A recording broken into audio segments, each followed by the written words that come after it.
Yemen crisis, President reaches deal with rebels. Yemen's embattled president has reached a peace deal with Shia Houthi rebels occupying key points in the capital Sanaa, reports say. President Abdrabbuh Mansour Hadi's office said major concessions had been offered to the rebels, who took over his palace and surrounded his home. They will play a bigger political role while a new constitution they opposed may be amended, the office said. The rebels are expected to release Mr. Hadi's chief of staff in return. There was no immediate confirmation of the deal from the rebels. According to some accounts, the president has been a captive in his own home, BBC Middle East analyst Sebastian Usher says. He remains nominally in charge but the Houthis are in control, our analyst adds. The rebels have denied trying to carry out a coup against him but their leader, Abdul Malik al-Houthi, went on TV on Tuesday to accuse him and other Yemeni leaders of ignoring the people's interests. The UN Security Council has backed Mr. Hadi's authority as the legitimate president in a statement agreed by all 15 members. The US stressed on Wednesday that he remained president and said a joint counter-terrorism operation against al-Qaeda in the Arabian Peninsula militants, AQAP, was continuing. Point of no return. Ahead of the announcement of the deal, land, sea, and air crossings to the country were closed, local media reported. Damaged guard tower outside the presidential palace complex in Sanaa, January 20, 2015. The rebels seized control of the presidential palace complex on Tuesday, damaging this guard tower.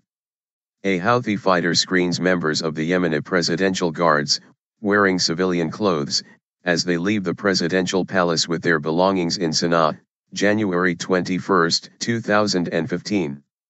Members of the Presidential Guard were seen leaving the presidential palace with their belongings. The main security body in the southern port city of Aden said the measure was necessary because of the dangerous developments in the capital. The Houthis, also known as Ansar Allah, partisans of God, are believed to have taken control of most media outlets. They are also thought to have besieged the residence of Prime Minister Khalid Baha. Line. Jump media player help out of media player. Press enter to return or tap to continue. Yemen's politics explained, in 90 seconds. Analysis, Abdullah Garib, BBC Arabic, Sanaa. The current situation in Yemen has had a grave impact on people's lives, especially for residents of the capital. Hundreds of families have fled the capital to safer provinces. There are also long queues at petrol stations, as a result of a nationwide fuel crisis that stems from security problems in the province of Marib, east of Sanaa. It is the location of many oil and gas fields, as well as a major refinery and power plant. The instability there has led to the price of a cylinder of domestic gas rising from $6 to $24 in some rural areas. Sanaa residents are also complaining about food price hikes, which have seen the cost of basic supplies increase by more than 30%. The European Union's foreign policy chief warned on Tuesday that the situation was making Yemen's poorest people suffer the most. Press warn of failed state in Yemen. Line. The rebels said earlier that the president remained in his home and was free to leave, but an aide told AP news agency Hadi could not leave his house because the Houthis had removed his guards and deployed their own fighters. In his televised address on Tuesday, Mr. Houthi repeated his demand for Mr. Hadi to implement a peace deal signed when his men overran the capital in September. Yemen had sunk deep into corruption and tyranny and was moving towards a complete collapse, he warned. Members of a local popular committee arrive at Aden's International Airport, January 21, 2015. Officials in the southern city of Aden denounced what they called a coup and shut its main airport. Yemeni President Abdrabbuh Mansour Hadi, April 2013. President Hadi has been under pressure from the Houthis, political opponents, and al-Qaeda for months.